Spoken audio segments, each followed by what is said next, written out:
Do you have $10,000 or more in credit card debt? Maybe you're even barely getting by making minimum payments. With credit card debt hitting record highs, National Debt Relief offers real debt relief solutions for people struggling to keep up. These options may reduce a large portion of credit card debt for those who qualify. You don't need to declare bankruptcy, and you may be able to pay back less than you owe, regardless of your credit. National Debt Relief has already reduced the credit card debt for more than 550,000 consumers. So don't wait. If you owe 10, 20, or even hundreds of thousands of dollars in credit card debt, you can now take advantage of this financial debt relief as the cost of living increases. To find out how much you could save, visit nationaldebtrelief.com. That's nationaldebtrelief.com. Hello and welcome back to the Primal Potential Podcast. I am your host, Elizabeth Benton. Thanks so much for joining me today. I want to talk about something that sounds simple, but is quietly screwing a lot of us over. And I want to start by kind of painting a picture around parenting, though today's episode is not around parenting. I just want you to follow me for a second. Imagine parenting with empty threats. You know, if I have to tell you again, we're not going, but then you still go. Or like, get down right now or you're going in timeout, and then there's no timeout. Or if anybody gives an attitude, nobody gets dessert, and then they still get dessert, right? If you don't eat your protein, you're not going to have a cookie, and then they get a cookie. We all know what happens if we raise our kids right that way. I mean, they don't respect us. They stop taking our word seriously because we've shown them it's not serious. And they learn that what we say is really just noise. Now, here's the part that stings. A lot of us are raising ourselves that way, right? We think that the cost of not following through is the thing itself. Like the workout didn't happen, the bed didn't get made, the budget got blown, the food choice didn't align. But there's something much bigger than that. And it's what you train in terms of your expectation. The bigger cost is what that pattern teaches you. Every time you say, I'm gonna, and then you don't, you're training yourself that your word doesn't matter and everything's negotiable. It doesn't happen because of some outright rebellion. It's this tiny, subtle, no, not this time, not this time, not this time. And it's, again, not the cost of the thing that you didn't do, but now you don't trust yourself, right? You've now collected evidence that your commitments are flexible, optional, negotiable. And when your word is negotiable, you can't have self-trust. This hit me hard several years back with my to-do list, because when I first started a business and I didn't have kids, so I didn't have firm boundaries and that like I could work 12, 14, 16-hour days. I could work 7 days a week. My to-do list was a mile long. And every day, no matter how much I did, no matter how long I worked, I didn't complete everything on the list. And I always felt like it wasn't enough because I wasn't measuring myself by what I did or if I kept my word. I was measuring myself against kind of the commitment that I made based on the list. And then I would cherry pick the list. I'd do what felt easy. I'd do what felt urgent. I'd do what I wanted to do. And at the end of the day, I'd feel like I failed because my word didn't mean anything. Like, this is Monday's list, but a quarter of it got done and 3/4 of it didn't. And then I realized I need a list that means something. I don't need a long list. I don't need a short list. I need a list that means something. And this is not about a to-do list. This is about your word. And now it so happens that my list is shorter, but if it's on my list, I mean it. And if I have to go to bed earlier or stay up later or get things done before my kids wake up or call somebody to help with my kids so I can get something done, if it's on my list, I mean it. And that sounds good, but we often don't know how to get there, right? Before we talk about that, the bottom line that we're after is that my word is not a suggestion and it's not an aspiration. It means something, right? Now, imagine for a second going back to that parenting example. If you're trying to hold the line on everything, it's probably going to make you quit, right? Because if you're like, okay, my word needs to matter and now I'm going to follow through on everything, you won't. So in the parenting example, if it's like, okay, I get it. My word needs to mean something and no more empty promises with the kids. So if I say like no TV, no TV. If I say no hitting, I'm going to follow through on that. If I say no whining, if I say eat your vegetables, brush your teeth, pick up your clothes, whatever, I'm chasing too many rabbits, right? Because meanwhile, I'm trying to make breakfast. I'm trying to unload the dishwasher. I'm trying to get everybody dressed. When you're trying to hold the line on all sorts of things for the first time, you're going to feel defeated all the time, or overwhelmed, or discouraged, like you're failing nonstop, and then you stop trying because you've created a standard that you can't actually execute, and you're asking yourself to enforce 1,000 rules at once, and you don't have the bandwidth for that. And that's where a lot of adults are with themselves. Like, yeah, I need to mean something. So then we're trying to hold the line on getting up with the alarm. We're trying to hold the line on what we eat, on what we don't eat, on our spending, on our workouts, on our bedtime, on our screen time. And we're like, why does this feel so hard? Because you're trying to become airtight overnight. Your word needs to mean something, but you don't have to focus on everything. Fewer lines, but stronger lines. Fewer lines, but stronger lines. Honestly, that has become a mantra with me in parenting, and the more I hold it in parenting, the more it helps me hold it with myself. Fewer lines, but stronger lines. I'm not going after my kids for everything. Even if you could make a case that I could. I have fewer lines, but they're stronger lines. I don't know if I shared this example with you, but one of the things I'm working on with my kids is the way they ask for something. I feel like maybe I said this in a previous episode, but I have 3-year-olds who will say like, I want a snack.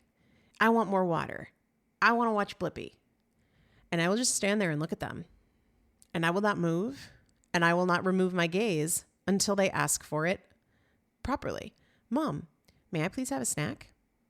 Fewer lines, but stronger lines. I don't go after them on everything because I can't. As much as I would love to, as much as I would love to hold the line on like 12 different things to have these rock solid human beings, I'm limited.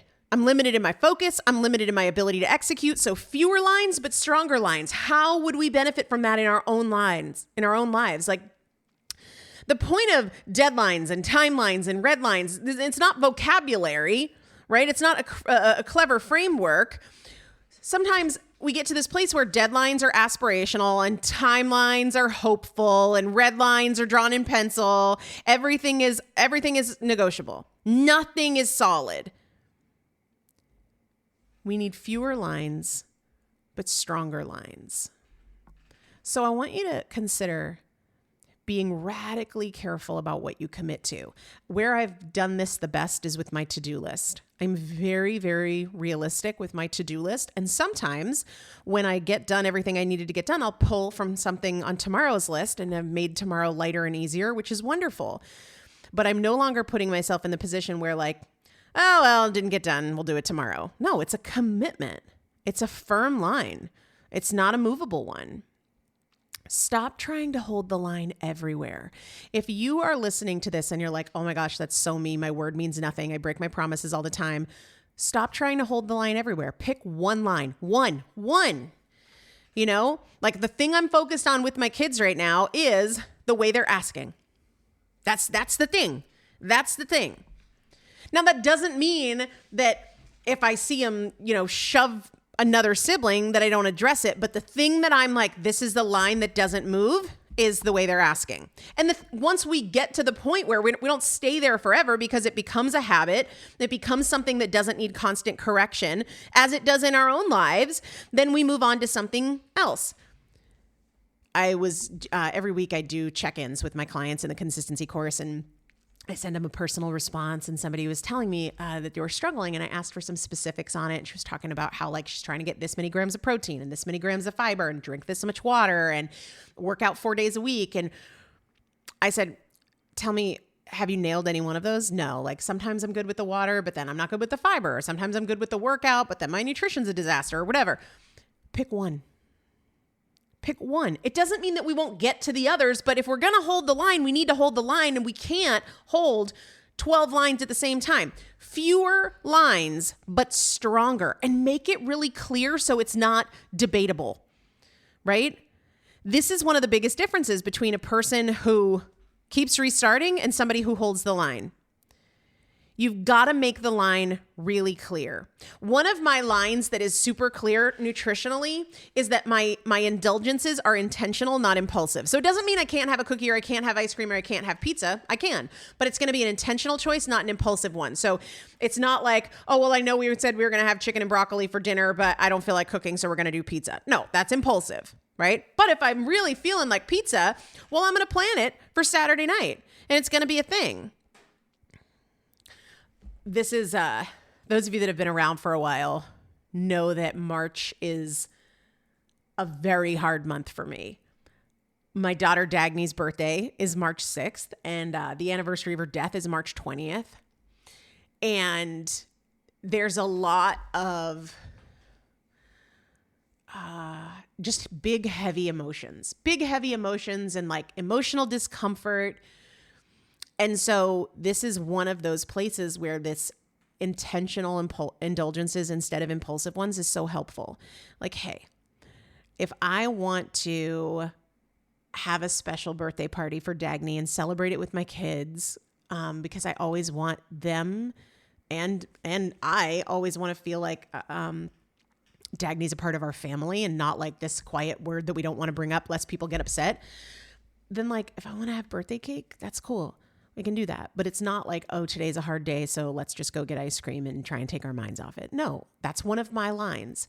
But the key here that I want you to hear again and again is fewer lines, but stronger ones. A lot of us have a lot of lines, but they're like dashed, dotted, like they're an idea of a line. We wrote it in the snow and it looks like it's melting. Fewer lines, but stronger. If I mess up at lunch, maybe there's no starting over tomorrow. You make your next best choice. Maybe that's a line that you hold. There is no like, I'll start tomorrow. Maybe that is a firm line, right? If you keep negotiating, you're going to keep living in the results of negotiation. And I know you don't want that or you wouldn't be here. Because that means less progress, more stress, less confidence, more self-doubt, more planning, more frustration. If you are somebody who's like, yeah, the lines are always moving, pick one line for the next 7 days, not 5, not 10. Don't tell yourself this story like, well, if I only focused on this, then everything else is going to fall apart. Well, what you're doing now isn't going to work anyway. So let's focus on one line, right? Like maybe for the next 7 days, I'm eating my meals at the table without my phone.